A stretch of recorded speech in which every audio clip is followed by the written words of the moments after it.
through that we get back to generating economies that work for everyone. What we have now is shit. It doesn't work for the rich. It doesn't work for the poor. Okay, here's the way I see it. The global economy had a throughput, a GDP, of over $100 trillion last year. About 50%, about half of that went to labor. Labor is the active application of human energy and time and attention to the output of economic value. It's work. So half of global economic output is based on active income, based on what you do, based on your work. The other half is passive income based on what you own. So everybody obviously wants to have passive income. But not only that, it's also healthy for the economy as a whole if the receipt of that passive income is distributed widely. But we have got a fucking problem. Because when the wealth distribution and the distribution of the passive income is as skewed as it is today, the economy doesn't work anymore. It just ceases to generate wealth for anyone. And that is where we are, and that is why we need change. This problem is global, this problem is local everywhere, and it's urgent. So, what do those of us who are fucking broke and struggling do? That's the question all over the world. What do we do? Sun Tzu said, "One must take whole when contending for all under heaven. Thus the military is not blunted, and advantage can be whole." This is how we do it. Value is produced by a combination of labor, nature, and capital. Labor provides active income, and nature and capital provide passive income. Nature is the wealth of the earth. The fish in the ocean itself, the air we breathe, the minerals in the soil, the oil somewhere out there over the horizon. Natural wealth. Capital is built. Capital is something that humans have put in a place, enhanced nature, moved it, and done something with it so that it provides ongoing value. And these two things are fundamentally different, and that is the distinction that is so important right now. The critical difference is that nature is pre-existing and capital is built by humans. The sun in the sky exists without us. The electromagnetic spectrum is here. But the radios that capture it are built by humans. And these are fundamentally different kinds of assets, and it's so important that we acknowledge that. You see, nature is pre-existing, and although we can and should pass ownership around in an economic sense, there's a fundamental quality where no one human has more of a right to the air that we breathe or the water that sustain us.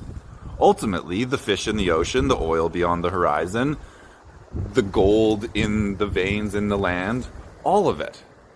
It's not that we can all take any of it, but in principle there's a primal quality that we share, and we need, and in each one of us both needs and deserves access to these natural resources. Not only that, deserves a fair share. There's no reason, at a primal level, there's no reason why one human deserves more air to breathe than another, more water to drink. Now one human might be more wealthy and can afford more, and that can happen. But at a very basic level, those access to those resources is a shared right. And that is different than built capital. You can't see it because of the fog, but there's a terminal over there somewhere. Someone built that terminal. Someone took some risk to build that terminal. And the reason why that's different is that by my existence as a human being, I do not have a right to that terminal. Yet I do have a right to the air I breathe. I have a right to the rain falling on my skin. I have a right to catch it and drink it. I do not have the right to go into that terminal and demand payments for its use. And that fundamental difference is the way out of this fucking mess. So this is the grand strategic bargain that I propose. That we declare that we all have access. We declare and implement that we all have access to one equal share of the wealth provided by nature. And at the same time, we declare and implement that those who generate and create wealth, generate surpluses, invest that wealth, own the factories, get to keep them and own them.